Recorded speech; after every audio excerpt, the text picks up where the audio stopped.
Hello à vous tous, ici Jeff Rose. Alors, un autre conflit diplomatique qui se déroule actuellement. Après la Chine, voici celui avec l'Inde. Et que s'est-il passé pour que un tel crise diplomatique se déploie en sol canadien? Eh bien, évidemment, c'est bien sûr à propos de la mort de Hardeep Singh Nijjar. Alors donc, évidemment, ce leader religieux qui avait son temple sikh à Surrey, en banlieue de Vancouver. Bref. Alors donc, il y a beaucoup de questions qui sont remontées, évidemment, et tout cela a commencé lorsque Justin Trudeau s'est levé en chambre et au tout début, on peut se dire, essaie-t-il de sauver son électorat venant des communautés culturelles ou essaye-t-il de faire une diversion à propos de, vous savez, on lui reproche beaucoup de ne pas être très actif sur la crise du logement ou autres enjeux importants dans ce qui entoure globalement les sujets à propos de l'inflation.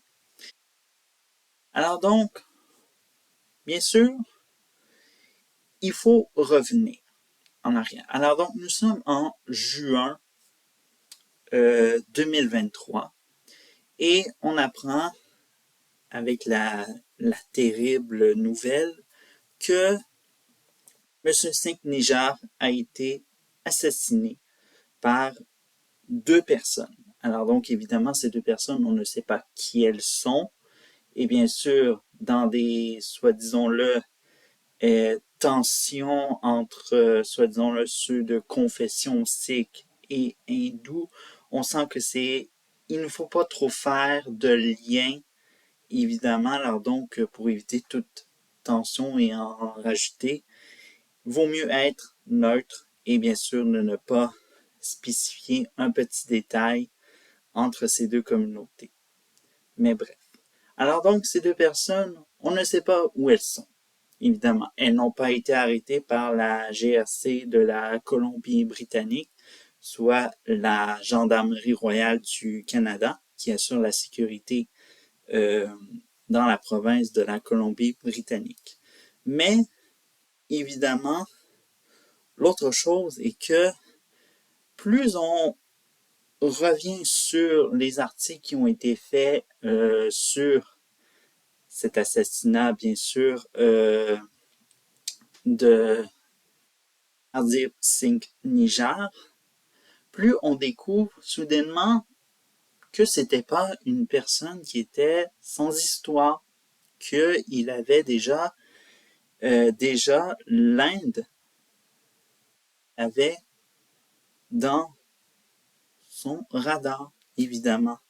Et, par exemple, ce qu'on peut retenir, c'est qu'il y avait en 2016 l'envoi d'une lettre au premier ministre Justin Trudeau, expliquant que il avait, disons-le, des inquiétudes que les autorités indiennes l'avaient dans son radar.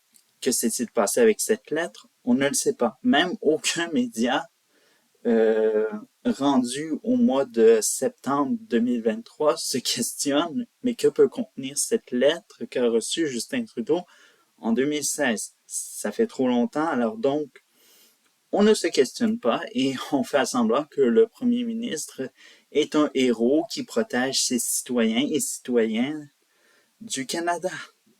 Bref. Alors donc, évidemment, l'autre chose, l'autre détail qui prouve que, évidemment, qu'il était beaucoup question de l'Inde, c'est à propos de la National Investigation Agency. Alors donc, une filiale du gouvernement indien pour, disons-le, prévenir tout ce qui est terrorisme en sol indien. Bref. Et en 2018, il y a eu une publicité soi-disant que Hardeep Singh Nijjar était, soi-disant-le, mentionné. Bref, on n'a pas pu, soi-disant-le, consulter cette publicité car elle semble inaccessible, voire été effacée. On ne sait pas pourquoi, mais tout porte à croire que peut-être le gouvernement indien a tenté de effacer cette publicité pour éviter toute preuve solide face à cette tension diplomatique avec le Canada. Bref. Mais aussi, soit disons-t-il, la seule preuve qu'on peut retenir de cette potentielle montée d'un cran pour aller du point A avec la lettre en 2016 qui a été envoyée et puis son succès, peut-être remis au service du renseignement secret canadien, à, soit disons-le, au point B, l'assassinat et plus tard, on révèle que les seules preuves solides qu'on a pour le Canada, eh bien, c'est totalement des écoutes. Alors donc, évidemment, des écoutes évidemment, que l'Inde fait, évidemment, sur sûrement ses citoyens, et évidemment, on a entendu que c'était fait, évidemment, pour ses diplomates. Bon, bref, on vous fera pas soit disons-le, un dessin, évidemment. Il faut s'entendre que la Chine le faisait, évidemment, et on était tout en panique. Et là, on découvre que l'Inde le fait. Alors donc, on est un peu moins, je le pense. Mais bof. Tout ça, c'est quelque chose de très nébuleux, évidemment. Et évidemment, on n'a pas trop de détails ni de pistes. Et on s'est dit, entre 2016 et 2023, on avait presque 7 ans pour découvrir que Hardeep Singh Nijjar était dans le radar de l'Inde. Et évidemment, la seule preuve qui manque pour, peut-être qu'il ne manque pas parce qu'elle a peut-être été, comme je le dis, donnée au service du renseignement secret canadien pour dire que c'était un cas peut-être plus urgent à enquêter, eh bien, c'est la lettre que Hardeep Singh Nijjar a envoyée au gouvernement canadien, soit le premier ministre Justin Trudeau, pour avertir qu'il était potentiellement en danger. Bref, c'est tout ce qu'on peut expliquer là-dedans. Il n'y a pas de c'est la faute d'un tel ou d'un autre, évidemment. Ce n'est pas ça, évidemment. Et on sent qu'aussi les autres indices qui manquent, c'est l'Inde, évidemment, qui tente de se défendre en disant que vous voyez que le Canada abrite des terrorismes. Alors donc, bon, terrorisme, on va se calmer. Ce n'est pas parce que des gens militent pour l'indépendance d'un État que, évidemment, c'est considéré comme du terrorisme, évidemment.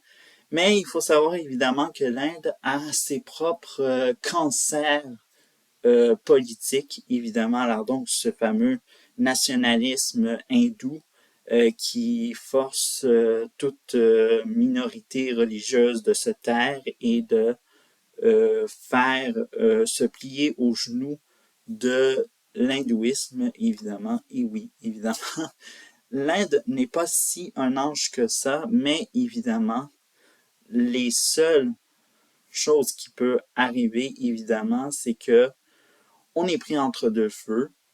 Alors donc, nous avons celui du feu de rester proche de l'Inde pour contourner la Chine, et nous avons celui pour faire dire adieu et subir des conséquences. Et déjà des conséquences pour le Canada, on en subit déjà.